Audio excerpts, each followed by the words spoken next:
a good friend of mine, just an absolute legend. I need to say really nice things about this guy because he is a legend. And if I don't say enough nice things, I'll get called out. Pitching Ninja is joining me. Pitching Ninja, always a pleasure having you on, my friend. This is always fun. Let's talk some top 5 pitches of the week. But first, Adam Wainwright, Yadi Molina, does that ever get touched? Does that ever get touched?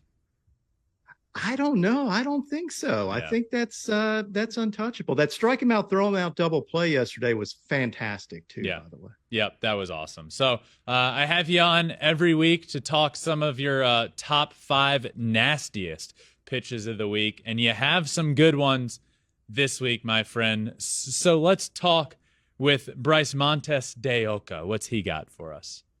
We got the Mountain of Goose, right? I think that's what it means. Mountain of Goose. Yes. This is absolutely disgusting, though. I mean, it's 101 mile an hour sinker that just, I mean, that's an alien pitch, right? What do you do with that? I break a bat and go back to the dugout disappointed in myself and wondering what I just watched. This is disgusting. This is moving all over the place at 101 miles an hour. So that's a good one there. Next up for us, you got Sandy Alcántara. Yeah, I love this. I love myself a good two-seamer, and this one is wicked. I mean, you feel like you're going to wear it right in the ribs, ends up right over the plate at, what's that, 99 miles an hour, 19 inches of run. A lot of these, you'll notice, if you're watching. If you're just listening, you can hear us explain in detail these nasty pitches because Rob and I have a tendency to pull out some unexpected adjectives when it comes to these pitches, and you never know what you're going to get. But if you're watching, you can see. So if you're on YouTube, you can see what's happening. This pitch is disgusting. And a big part of this, I've come to realize, is the reaction that batters give. That really helps Rob pick his nastiest pitches of the week, I think. Total. It's kind of like torture, though. Like, I mean, I kind of feel bad sometimes for the hitters, but I get over it really quick. Next up on your list, Framber Valdez against Javi Baez. What do you got for us? Yeah, this is talking about feeling bad for a hitter. Not really, but this is mean. Like the first one is like what I call an Expelliarmus curveball. His bat disappears like Harry Potter. And then he swings in another one and lets one go right down the middle for a K. Like, what is up with that? I can explain what's up with that because I did it a plethora of times, if you will, is just disgusting pitches like that. It's impossible to lay off of. So anybody sitting at home that sees a pitch bounce in the grass in front of the plate wondering, what are you swinging at? Well, I was swinging at a 100-mile-an-hour fastball that I thought was coming, and it didn't. That's why I swung at that. And then that's why I took the pitch down the middle, because I thought it was going to be a curveball in the dirt, and it wasn't. I totally 100% agree with you, and I would love the one thing we can do together is get rid of people saying, what did you swing at? Or why did you take that pitch? To be honest, like that's why I do overlays and stuff. It's exactly that reason. Yeah, that's why I love them. And next up was a great one, a great pitch from you. Saw this on Twitter. I retweeted this and talked about it myself. Luis Castillo's 99-mile-an-hour two-seamer. Yeah, just another alien pitch. The man is a wizard at times. And this pitch, you get Soto swinging at a pitch that ends up way out of the zone. Another 19-inch runner right there. That's nasty. Now, Juan Soto might not be having a year that we've come to realize up to his standards, but you know what he still does have? One of the best eyes of all time and knows the strike zone better than anybody. So to see this pitch that's 99 miles an hour and ends up way outside of the strike zone swung at, I think that should tell everybody looking just how disgusting it was. And this was in my tweet. This is moving like a left-handed slider. That's how much this is moving.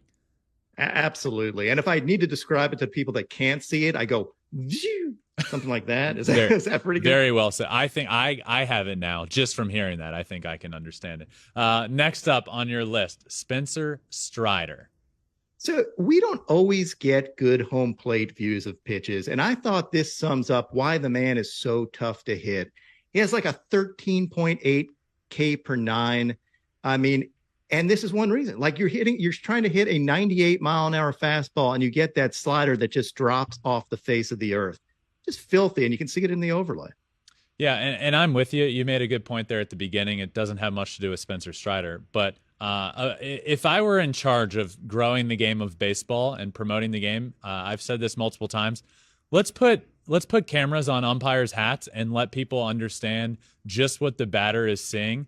I think that would be a pretty cool thing to do. I totally agree. And I think the Giants have probably the best home plate view in baseball. I'd love to see more teams at least implement that. Sometimes the umpire's head moves and stuff, so it's tougher. Sometimes they nod off in the middle of a game, so the camera might face down. But having a camera right behind home plate lets you really see the movement of the pitches. Next up, and I swear you don't do this just because you're coming on my show. You do it because he's one of the best pitchers in the game of baseball. You have Shohei Altuve versus Shohei Ohtani versus Jose Altuve. A little bit of dyslexia there. I had to put a little dig on the Astros here just for your brother's benefit. Yeah, a little combo here. Yeah, exactly. No, but he took it. I mean, he took it like a champ. Look at Altuve's reaction says everything here. This is a 99-mile-an-hour turbo sinker that, again, Ohtani started throwing like what, a month ago? A month ago. And already this thing is absolutely disgusting. Gets him twice on it. And Altuve both times thought these were four-seamers. And he ends up going, yeah, it's on me, man. That was nasty. Unbelievable. He's a unicorn, and he makes some of the best hitters in the world look crazy as well. You got a bonus for us. And I hated this as a batter with a burning passion. So tell us a little bit about Nestor Cortez here. So I love it because I know it's you entertaining. do. I love it on this side now that I can talk about the game. I didn't love it when I was in a box. So tell me what would happen here if you were in the box. Is this more about you laughing because of this weird windup, or is it more throwing your timing off? Like, this is incredible. I find it funny. I think Nestor is a comic genius as well as a good pitcher. And I was just wondering from a hitter standpoint, like, does this mess your timing up, or are you just too busy laughing, or does it matter? A little bit of a combo. It messes timing up, and then you laugh afterwards. So this is Nestor Cortez doing just some insanely impressive. It's actually impressive when you think about it. Some impressive trickeration here and to get you off your timing. So yes, as a batter, especially if you have a bigger leg kick or a bigger stride, really throws you off. And then after you probably swing and miss or take it, most likely, you're just laughing. Yeah, and if you're at home, I mean, try doing some of Nestor's balance stuff. It's not that easy. You may actually fall. No, maybe I shouldn't say do it because you may end up getting hurt. I'm a lawyer. You can't sue me. Don't do it. Don't do it. These are trained professionals. Next up for a bonus, Adam Ottavino. Yeah, this is mean of me, but it's an unhittable pitch. I mean, this ball ends up halfway up the backstop. And I feel bad. The little dot is on that dude's face. Like, that's uncool. I'm sorry, Adam. He's great. I've interviewed him. He's fantastic. He's on this list. He's on your good side on here a good bit for some wizardry with some pitches. Yeah, exactly. So he's got a good sense of humor, I hope. And it's just a slider that went a little bit awry. Last up for us here, one more honorable mention. You know, sometimes, Rob, even good pitches get hit.